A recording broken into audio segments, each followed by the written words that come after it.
Mesdames et messieurs, dans ce contexte, nous avons le plaisir d'accueillir en ligne Madame Nihal El-Shaf'i, qui est chercheuse en sciences politiques et stratégiques. Madame Nihal El-Shaf'i, bonjour. Bonjour. Alors, Madame Nihal El-Shaf'i, on parle maintenant de la guerre en Iran-États-Unis et les répercussions en Afrique, soit du transport, des prix du pétrole et de l'énergie normalement. Alors, dans quelle mesure la guerre entre les États-Unis et l'Iran risque-t-elle de transformer un choc énergétique mondial en véritable crise de sécurité alimentaire pour l'Afrique? Tout d'abord, il faut comprendre que le véritable danger pour l'Afrique ne se limite pas à la hausse du prix du pétrole parce que le choc énergétique peut se propager à l'ensemble de la chaîne alimentaire. En effet, lorsque le pétrole et le gaz deviennent plus chers, ce n'est pas uniquement le prix du carburant qui augmente. Le choc se transmet au transport, à l'irrigation, à la mécanisation agricole, à la production des engrais et finalement au coût de production des denrées alimentaires. Et cette transmission est particulièrement préoccupante pour l'Afrique parce que le continent reste fortement dépendant des importations pour une partie de ses besoins énergétiques, agricoles et industriels. Ce qui est important ici, c'est que le choc énergétique peut devenir un choc agricole avec un certain décalage dans le temps. Aujourd'hui, un agriculteur peut encore produire et vendre sa récolte, mais si pour la prochaine campagne, le carburant et les engrais deviennent trop chers, il peut être obligé de réduire ses achats d'intrants, voire la superficie cultivée. Et la conséquence apparaîtra plus tard sous la forme d'une baisse des rendements et d'une hausse des prix alimentaires. Il faut également prendre en compte le transport maritime. Une perturbation prolongée des routes énergétiques et commerciales augmente les coûts du fret, de l'assurance et de la logistique. Autrement dit, le risque pour l'Afrique n'est pas nécessairement une pénurie alimentaire immédiate, c'est le risque d'une accumulation de coûts qui finit par fragiliser toute la chaîne alimentaire. Et c'est précisément pour cela que cette crise doit être considérée comme une question de sécurité alimentaire, mais aussi de sécurité économique. Lorsqu'un choc géopolitique extérieur touche simultanément l'énergie, les engrais, le transport et les céréales, la capacité des économies africaines à absorber la crise devient donc beaucoup plus limitée. Très bien. Madame Nihal El-Shaf'i, alors, les prix des engrais connaissent une forte hausse.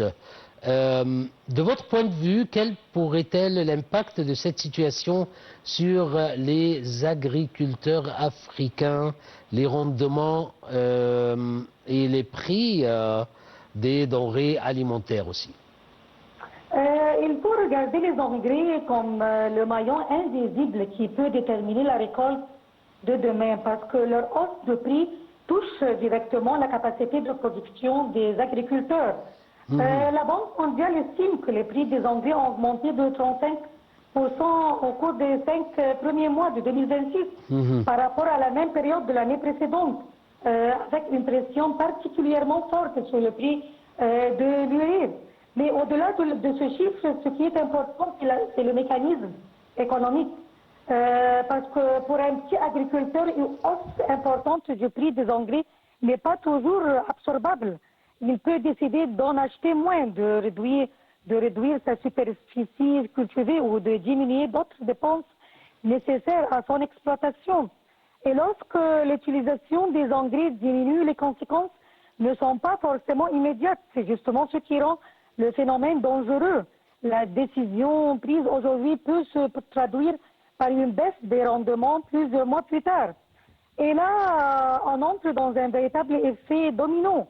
L'énergie devient plus chère, les engrais deviennent plus coûteux, les coûts agricoles augmentent, les rendements peuvent diminuer et finalement les prix alimentaires progressent. À cela s'ajoute la dépendance de nombreux pays africains aux importations alimentaires. Si la production locale diminue, il faut davantage importer. Mais au moment même où le transport maritime, l'énergie et les matières premières sont plus chères. Donc l'Afrique peut subir une double pression. Produire devient plus cher et importer devient également plus cher. Et c'est là que la hausse des engrais dépasse largement la question agricole. Elle devient une question d'inflation, de pouvoir d'achat et dans certains pays de stabilité sociale.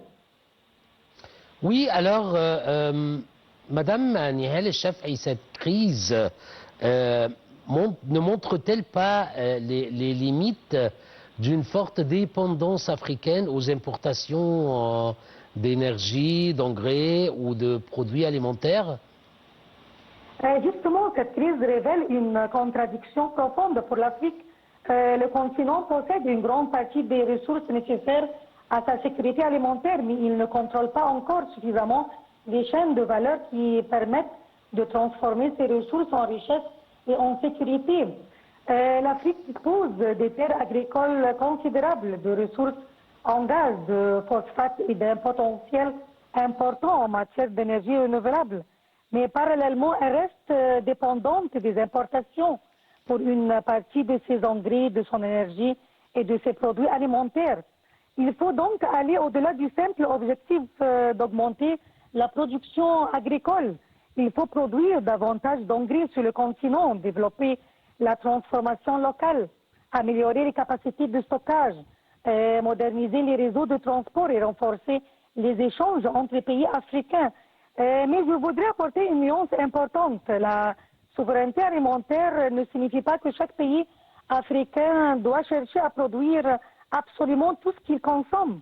Ce serait économiquement difficile et parfois même contre-productif. La véritable ambition devait être de construire une interdépendance africaine maîtrisée. Un pays peut produire des engrais, un autre disposer d'un excédent énergétique, un autre être spécialisé dans certaines cultures, tandis qu'un autre possède les infrastructures portuaires ou logistiques nécessaires.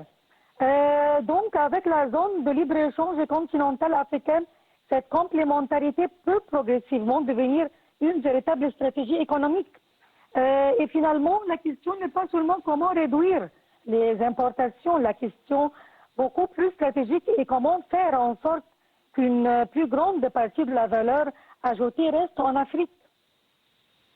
Très bien. Madame Nihal El-Shaf'i, une dernière question, s'il vous plaît. Nous avons seulement 2 minutes. Et je me demande, face à des crises géopolitiques qui se déroulent en dehors du continent, mais dont les conséquences touchent directement les économies africaines, quelle réponse collective l'Union africaine peut-elle mettre en place pour renforcer la souveraineté énergétique et alimentaire du continent? Vraiment, cette crise montre surtout que l'Union africaine ne peut pas empêcher une crise géopolitique au Moyen-Orient, mais elle peut réduire considérablement la capacité de cette crise à déstabiliser les économies africaines. Et cela suppose de passer d'une logique de réaction à une logique d'anticipation. L'Afrique a besoin de mécanismes permettant d'amortir les chocs avant qu'ils n'atteignent directement les consommateurs et les agriculteurs.